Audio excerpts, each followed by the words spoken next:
What's up guys, Ryan Tuerck here. Hey guys, Chris Forsberg here. I just got back from Grid Life. Sorry that my throat's a little raspy. We had a long, crazy weekend at Grid Life. Just drove about 15 hours straight, so I'm a little tired. I got the GT4586 behind me, which is actually at my house for the first time ever, so it's pretty cool. So let's get to those questions.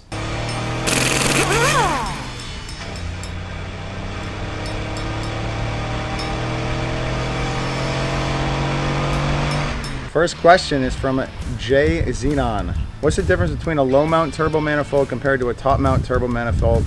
Also, love the video and shout out from New Zealand. Awesome. Thank you for the shout out. The difference between a low mount and a top mount is basically just how the turbo is mounted. If a turbo sits underneath the runners on the manifold, then it's a low mount or a bottom mount. And then if it's a top mount, it's just on top of the turbo manifold where the flange is. So the turbo actually sits right on top of the turbo flange instead of hanging off the bottom. And that's how it's done. We got Gooseman13 who asks, does every nut and bolt have a specific torque spec or is there a generic spec to use? Well, yes, every nut and bolt on a car and an engine specifically will have a torque spec. If you have a factory service manual, they'll give you all those specs for everything. But as you are working on a car and you have years of experience, and not that I recommend this when you're assembling an engine, you should always use a torque wrench, but when you're doing suspension parts and brakes and things like that, you kind of get a general feel of what is tight and what is right. And so with that, you know, going back to when you're doing an engine, you always want it to be 100% proper because those things will rattle themselves to pieces. But for us, when we're doing our suspension and brakes and everything else on the chassis, we'll just do a generic, you know, hand tighten, and you know, we'll follow through and check the car in between runs or even events to make sure nothing's coming loose. Edgar Burrowman, how do you guys determine your guys' diff gear ratio? What ratio are you guys using on the 240 and why? I determine it based on what track we're going to and what transmission I'm running in the car. For the 240, I'm just running a stock SR gearbox with a stock 408 rear end, which I don't like. It's not great for a lot of the tracks here in the Northeast. Like Canaan up in here in New Hampshire, Thompson Speedway, and also you know, Raceway Park. You're better off having a higher gear ratio, like a 4.6 rear end in a 240 if you're running a stock transmission.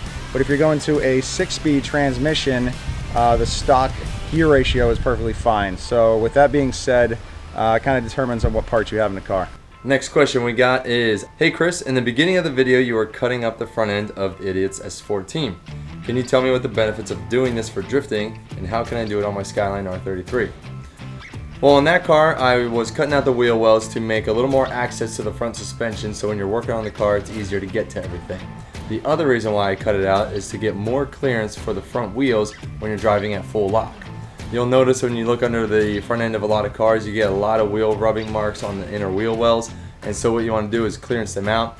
Some guys will just cut and remove those pieces. Some people will recap them with front tubs and do a lot more tin work and sheet metal work, and that just takes a little more time. It does look nicer and does keep your engine bay cleaner, but for a track only car, I usually just cut it out and leave it open.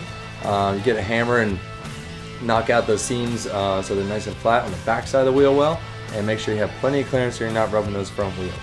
And to do it on your car, I recommend that you take a very close look at where the spot welds of your front wheel well are. Try to never cut over the double layer of sheet metal. I always cut right along the seam so that you still have that nice thick edge, so that you don't have that flimsy sheet metal banging around in there. And you want to just be very careful and work your way slowly. Don't just go in there full force to the very edge. Build it out to the edges and make sure that you're not cutting too far. Eric Selden, could I turbo my 2012 2.4 L4 Chevy Equinox? You can pretty much turbo anything. So yeah, I don't see why not, man. You're gonna have to get some custom parts. I don't know if they make anything off the shelf for that, but you can definitely turbo it. Alright, next question is Michael Montella, who says, what's the best way to go about learning how to swap engines? Well, in this day and age, you got YouTube to tell you about pretty much anything. And I know we don't go over every single step on how to remove and install the engine, but we try and cover the bases of some of the important things to look for. because when you're swapping an engine, it's no different than swapping a brake caliper, but there's just a lot more parts and a lot more bolts. And so you just have to have a good memory of where it all goes and how to hook things up. When you're doing like a brake caliper, you got to make sure you put the brake line back on correctly, it's facing the right direction so it doesn't get ripped off. When the wheels are turning, you got to re-bleed the brakes. And so these are all just like little things that you will learn as you start to swap engines. And if you're mechanically inclined, I say to just dive in head first and do it. It's not that difficult. Removing the engine is, for lack of better words, as easy as removing all the mounts, removing all the fuel lines, and going through the entire wiring harness and making sure that comes off, and then you can just lift that motor right up and out. And after that, it's just reverse order. So if you're ever in question, you can always look online, and there's going to be someone that has already done it, and they can help you with any tips that you need to get it back together. Colby, sickest stance.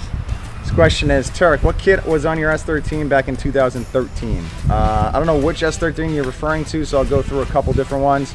On the 1JZ car, I just had inner tie rod spacers. I didn't even have cut knuckles or anything. It was just basically stock. We're running those mountain roads, not really heavy, deep in angle anyways, and that's pretty much all I was doing with that car at the time. Missile car, I'm currently now running a Wisefab kit.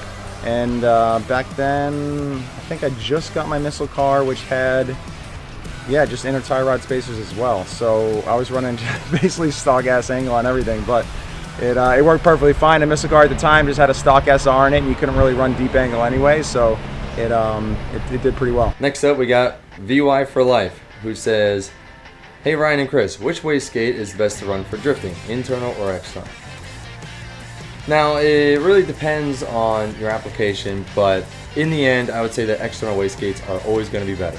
They're more predictable, they have a larger diaphragm, you can get more exhaust flow and have a better controlled boost situation.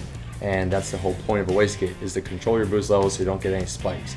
Internal wastegates are hard to get them large enough to be able to direct enough exhaust around the turbo so that you don't get those boost spikes or boost creep as you're rolling up in the RPM and your boost kind of keeps rising with it. So I would always recommend going external. Sometimes internal is the easiest way to get a build done, and with the S chassis, the SR20 kits, a lot of those turbos come internally gated, and so we'll normally keep them that way until you're starting to make a lot of horsepower. Next question. This question I've actually been getting a lot, so I'm glad they chose this to answer. It's from It's ZB. Hey Ryan, what happened to your 1JZ S13? We haven't seen it in a long time. It's actually right over here. I don't know if you want to look at this one or do you want to look at that one. It's right underneath the tarp or car cover. It's it just needs some new engine harness from my buddy from Unicorn Garage, new chassis harness, and then just a good go through. So I just haven't had time to rebuild that, as I have too many cars that need too much attention all the time. So the off-season project this year for me in my garage is going to be to rebuild the 1JZ S13. Alright, and lastly we got Pyros Rock This World asks, "Hey guys, are there any big differences between petrol and diesel turbos?" Now actually they're very similar, although diesel turbos generally run bigger than turbos for gasoline engines because they make a lot more exhaust and they actually make a lot more torque. So when you're getting up there in the power numbers, you got to have a turbo that can flow that same CFM. So on a diesel engine, you'll actually see what looks like a race size turbo hanging off the side of those things. And on like a little 4-cylinder, you're going to see a pretty small turbo kind of tucked up underneath the manifold. So we've actually upgraded turbos on both of them, and it's just a very standard thing to always sort out what size turbo you need for your application, what power numbers you're trying to hit so that you get those CFMs right on the money. And that's going to help you with the spool up time so you have the proper efficiency from the turbo setup. Last question, final, from Taylor's Adventures. Ryan, what are the specs on your white 240, such as engine, angle kit, coilovers, and horsepower? The specs, the engine is just an SR20, Garrett GT 2871 turbo. Run BC 264 cams, nothing crazy. It's making about 300 horsepower at the wheels.